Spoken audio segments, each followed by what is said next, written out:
СДММ манипулира со студентите и ја дезинформира јавноста, реагираа денес од студентскиот дом Браќа Миладиновци на вчерашната пресконференција на која младите социјалдемократи обвинија дека додека домот се распаѓа, директорката си купува ново возило од 800.000 денари.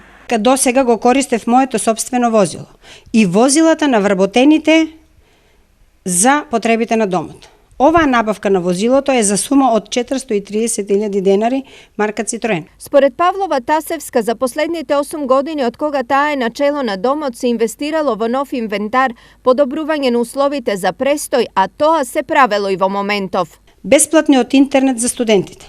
Книги 2000 броја кои се за потребите на студентите од нашите универзитети.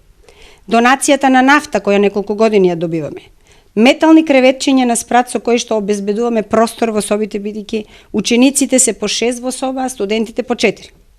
Согласност за набавката на службеното возило и во тек се неколку тендери за обнова на нов инвентар, перални и сушални на домот.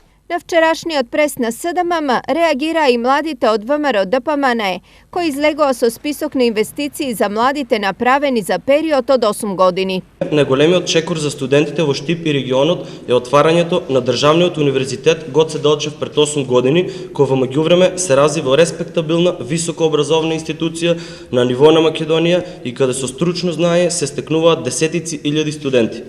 Во овој период, Министерството за образование води политика на постојано намалување на партиципацијата на студентите на дисперзираните студии. Изготвено е изведбено решение за изградба на нов студентски дом во Штип.